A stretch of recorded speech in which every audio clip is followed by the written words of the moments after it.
ये जो आलस करते हो ना तुम, ये एक दिन तुम्हें इसी तरह ले डूबेगा जैसा मैं अभी बताने वाला हूँ। ये आज हिंदुस्तान के लाखों जवान लड़के लड़कियों का हर रोज का किस्सा है। दिन शुरू होता है उस समय जब पूरी दुनिया जाग चुकी होती है। बड़े बड़े लोगों ने इतने समय में खूब पैसे भी कमा लिए होते हैं। सूरज अपना आधा काम कर चुका होता है और पढ़ने वाले लोग अपनी आधी पढ़ाई कर चुके होते हैं। उस समय से शुरू होता है इस हारे हुए इंसान का दिन।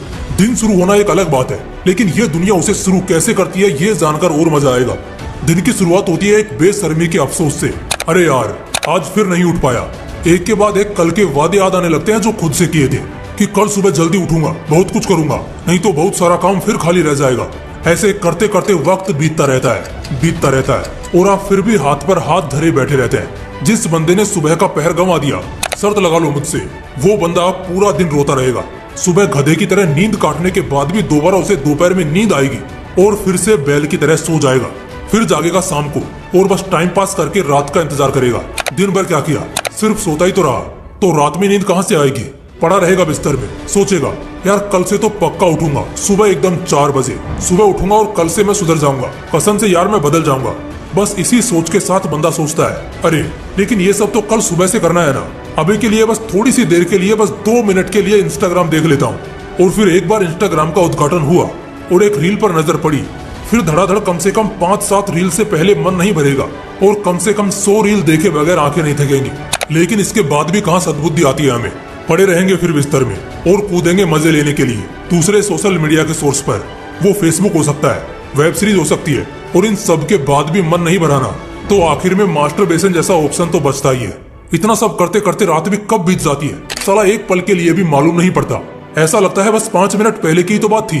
फिर अचानक से रात के 2 बजे बुरे बुरे से ख्याल आते हैं दिमाग में, दुख के बादल छाते हैं किस्मत में, एक के बाद एक बहुत सारे दिल दुखाने वाले और फिर शर्मिंदगी वाले सवाल उठते हैं जहन में। यार अगर इस बार कहीं फेल हो गया तो क्या होगा, यार अगर नौकरी नहीं मिली तो क्या होगा, यार मेरे साथ वाले अगर अगले 4-5 साल में मेरे से बहुत आगे निकल गए तो क्या होगा। ऐसे वो बड़े खतरनाक सवाल आते हैं जहन में जो कसम से रोंगटे खड़े कर देते हैं। मुझे पता है ऐसा तुम सबके साथ होता है। मन तो करता है साला उसी वक्त उठूं और शुरू हो जाऊं, जो पढ़ना है पढ़ने लग जाऊं, लेकिन वही बात होगी ना, अब दम कहाँ बचा शरीर में, वो तो फोन में, दोस्तों के साथ मजे करने में, और बचा कुचा दम फिर से फोन में घुसकर खत्म कर दिया।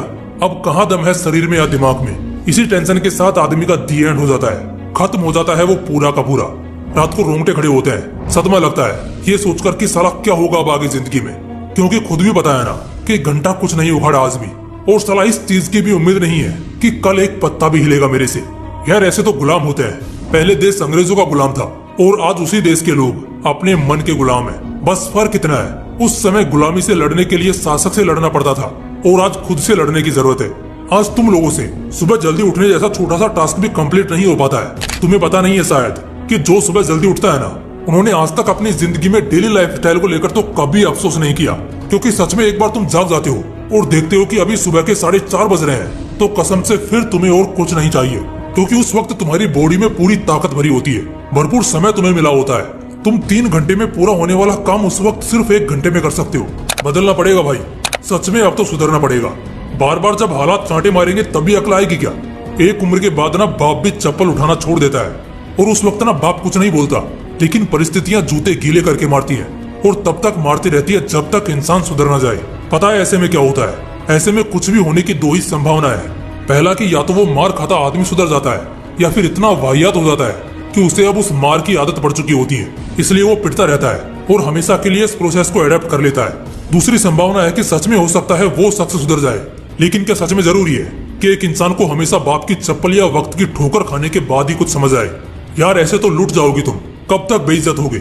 अच्छा मैं एक बात बोलता हूँ, कल जब आउटडेटेड और सबसे सड़े हुए पीस की गिनती में तुम रहोगे ना, उस वक्त जब तुम्हें 15,000 की नौकरी के लिए भी दर दर की ठोकरें खानी पड़ेंगी, तब कैसे सुबह उठना अपने आप एक रूटीन बन जाएगा तुम्हारा।